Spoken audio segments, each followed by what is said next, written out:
Сәлем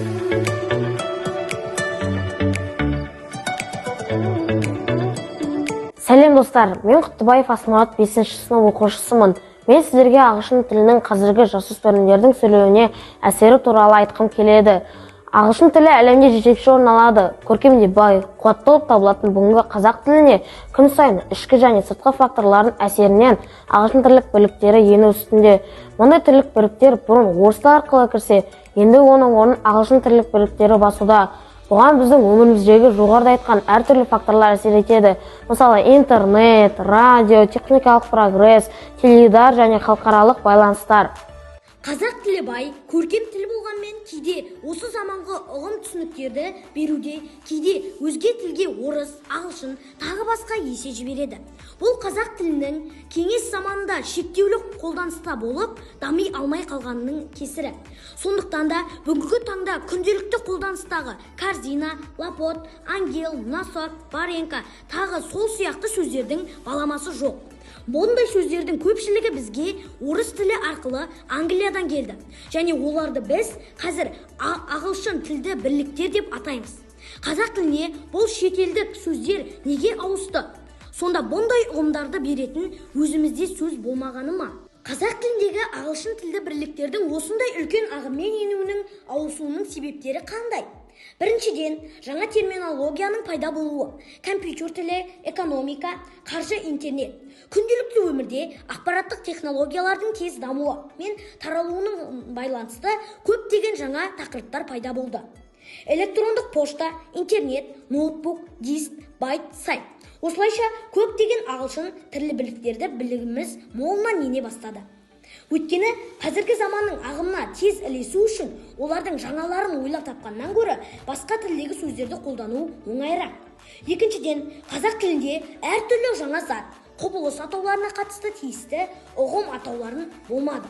Айталық, 20 ғасырдың 9 жылдарында әскер адамның аудиобук, пауэrbук, организер, пейджер және тридвейджер, холстер, таймер, бипер, скрэмблер, интерком, шредер, оверхед, плоттер, сканер, тюнер, тағы басқа толып жатқан ағылшын тілді бірліктер молынан енді.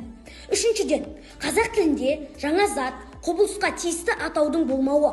Қазіргі тіліміздің осындай себептермен шамамен 15% жаңа зат, құбылыс атаулары ағылшын тілді бірліктермен аталып жүр. Мысалы, топ модель, бренд найм, витуральный, инвестор, дайджест, спонсор, спрей, тағы басқа. Төртіншіден, осы күнгі тіл қолданушылардың сәнге құмарлығы. Қазір қазақ қоғамында ағылшын тілін білу сәнге айналып, ол тілді білу белгілі бір беделдің көтерілуіне айналып барады. Көбінесе адамдар ағылшын тілді бірліктердің қолданғанда сән, мода деп санайды. Презентация, рейтинг, ток-шоу. Бесіншіден, өмірде туындап жатқан жаңалықтардың көптігі. Қазіргі күні көптеген фирмалар мен компаниялар жұртшылықтың назарын аудару үшін өздерінің атауларын жазуда ағылшын тілді бірліктерді қолданады. Қазақ тіліне мұншама ағылшын тілді атаулар ұғымының енуінің ең маңызды себебі ақш-тың көптеген өмір салаларындағы сөзсіз әлемдік топ басшыларындағы байланысты болып отыр. Бүгінгі таңда қазақ тілді және ұғымдар мен құбылыстардың ауқымы шектеулі болып қалып отыр. Сондықтан да ұғым немесе зат атауы сол тілде қалай болса да күйінде біздің тілімізге ауысуы тиімді болып саналуда. Шет елден ауысқан кірме сөздердің төмендегідей топтарға бөліп көрсетуге болады. Тікелей сөз ауысуы. Бұл жағдайда екі тілдегі сөздер бірдей формада және бірдей мағынада қатар қолданылады. Уикенд, демалыс күндері, блек, негр, мани, ақша. Гибридтер өзге тілдің сөзіне қазақ тілінің қосымшалары жалғану арқылы пайда болған сөздер. Мұндай жағдайда шетел тілінің сөзіні алдап өзгереді. Мысалы, звонить деген орыс сөзіне қазақ тілінің ау қосымшасы жалғанып, ол звондау түрінде айтылады. Аскат, бужит, калька. Өзге тілдің сөзін фонетикалық және графикалық келбетін сақтай отырып алу немесе сөзбе сөз аудару арқылы қолдану, меню, пароль, диск, вирус, клуб, саркофаг, немесе самолет, ұшақ, вертолет, тікұшақ, тағы басқа.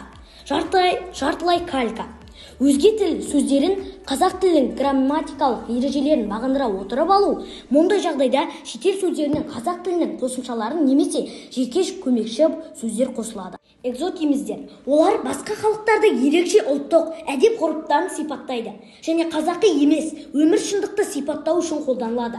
Олардың басты айырмашылығы қазақ тілінде синонимдері жоқ сөздер болады. Чипстер, хот-дог, чизбургер. Өзге тілдік ауысуы. Әдетте олардың лексикалық баламасы бар, бірақ эстетикалық жағынан ерекшеленеді. Композитор. Екі ағылшын сөзінен тұрады.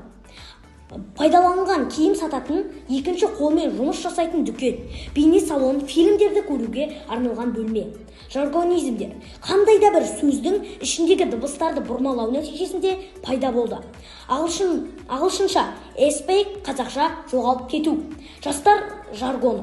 Қоғамдағы әлеуметтік мәдени маңызда өзгерістерді тікелей көрсететін тілдің лексикалық жүйесінің ең динамикалық бөлігі ретінде үлкен қызығушылық тудырады. Жастар қоғамның әлеуметтік тобы ретінде әрқашан ересектердің пікірімен санаспайтындығы немесе қарсы пікірді қолданбайтыны әр кезеңде орын алатын жағдай. Мен қазақ тілін қолдана отырып, шет тіліндегі бірліктерге жүгінбегім келеді. Қазақ тілі, ана тілін, мәдениетін сақтауымыз қажет. Сондықтан американдық ойлау тенденциясын ұстанып, өзге жұрттың сөйлеу мәдениетіне еркете беруге болмайды. Белгілі жазушы Шыңғыс Айтматов халықтың мәңгілігі тілінде деген екен. Ешкім ағылшын тілінен енетін немесе енген сөздерді жақсы нәрсе деп дау айтпайды, бірақ оларға ақылға қонымды жерлерде пайдалану керек. Біз ана тіліміз, қазақ тілі бар кезде ұлы дала ұлтымыз, ағылшын емеспіз деп сіздерді қазақ тілінде сөйлеуге шақырамын. Келесі кездескенше сау болыңыздар достар.